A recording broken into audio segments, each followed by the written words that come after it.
This is Shri's in a Circle.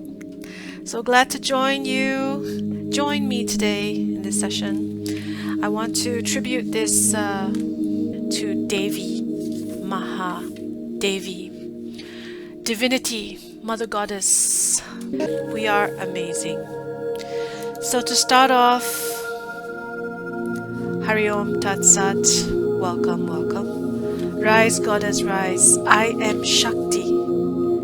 I am a powerful soul. Remember, I, the soul, remain in my original state of purity, peace, love, and forgiveness. And I recognize the goodness, the goddess who resides in me, who created me, from whom I arose from, and I remember.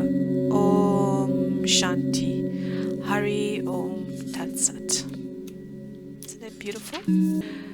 To all auspiciousness of auspiciousness, to the good, to the accomplisher of all objectives, to the source of refuge, to the mother of the three worlds, to the goddess who are rays of light, the exposer of consciousness, we bow to you again and again, and we worship you.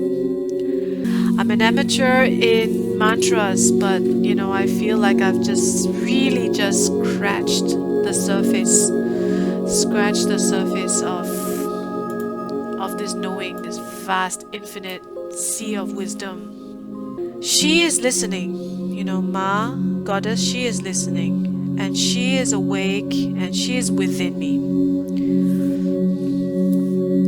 The divine grace is in our hands. And the thing is, we pay a lot of attention to the outward, external, when we are looking for love, we tend to look for it outside of ourselves, right? We look at other people for love and affection. And if we do receive the love and affection from our parents and our friends and our lovers and so on, we are very, very, very lucky, very fortunate. But sometimes, people fall short of our expectation. Or sometimes they just don't love us the way we want to be loved. So love is a very tricky issue, very tricky, very, very challenging, very misunderstanding. However, when we start to delve and start to understand and understand Bhakti, which is devotion, to the God, to the goddess, the Father, Mother, the divine, I feel like our cups, start to overflow with love. And we develop this relationship within ourselves. Because where is God, right? God is within ourselves. We find this sweet nectar within us. Within us, this is where the divine resides. Within us. In us. Because when we look at the world, we see the colors. But where does it come from? From our eyes, right? We perceive with our eyes. Our senses. We feel from our senses. The sounds we hear, the warmth we feel on our skin. So in fact, we are looking outwards, but the whole perception is from within. So once we start to develop this inner sanctum, this inner love, this temple within us, where our personal deity resides, with whomever you feel very much an affinity to. And this inner goddess, this inner God with whom shines forth and you love them, this unconditional stream of love comes forth. And it just keeps flowing and flowing and flowing. What I feel is that to love is to be blind, like being blind, you have faith, and when you're blind, you have total surrender. And you are completely vulnerable, like a baby, cannot see, right? They're completely in complete surrender to their parents, to take care of them, to love them. They're very exposed. So to learn to love deeply is to like being blind and allowing the universe to care for you, to feel and to trust your needs and take care of your every need. and just surrender to God. You know, they have the saying, right? You're blindly in love. Because when you're blindly in love with your beloved, you don't see any flaws at all. You just accept everything. You're just completely smitten, right? You're full of faith. You're full of love, full of fully for your beloved. And so this is the relationship with God, with the divine. And that is true bhakti. So fulfilling. And by developing this loving relationship with the divine, Svarupam.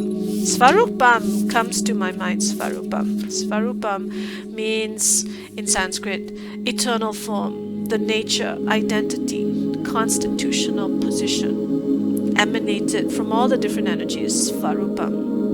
Krishna Svarupam, to him who is identical with Sri Krishna.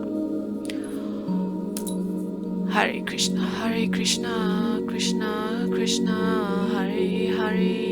Hare Ram, Rama Rama, Hare Hare.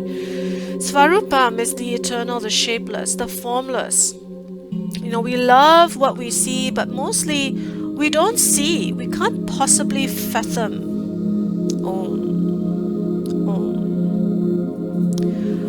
Om, the original sound. This devotion, this bhakti, this love for God, right? This faith, this surrender, it erodes what it is. It erodes the I, the ego. You know, the I that always gets in the way. So I feel like, you know, hey, what is this mission in life, right? Is to be like on this magical journey, like Alice in Wonderland, if you wish. But this Alice in Wonderland that's in this inner discovery of the divine. And then from where the magic unfolds, you know, once you have a taste for it, the magic just keeps happening and happening, and you're like a total addict, you know, for a good thing, right? Addicted to God, you know, that's a really nice thing. And I am really, really lucky because I have these dreams. I have these guiding dreams. These dreams that gives me premonitions, warnings, what's gonna happen. And I also have dreams where the divine speaks to me. Like, really so lucky I am, you know. And so I'm sharing this with all of you, my beautiful friends, because I never knew God, right? I never really came across it from my waking life. It's from these dreams. Lord Shiva told me to sit and chant Om. So he says, "Okay, you want to learn to meditate?" And then there I was in this beautiful botanical gardens, and I see this big statue, and I knew that was Lord Shiva. I just know. You know, it's like how you just know that you love someone the first time you meet that person, and it's just this feeling of recognition, like I've met you in my past life, that sort of thing. Yeah, I just knew this was Lord Shiva. He spoke to me in English. He says, "Do you want to meditate?" And I'm like, "Yes." He says, "Sit down, okay, and chant Om." So therefore, I will do this now. Let's chant Om.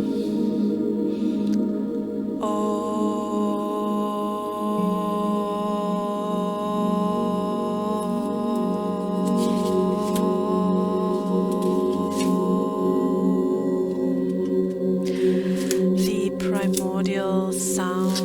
Om.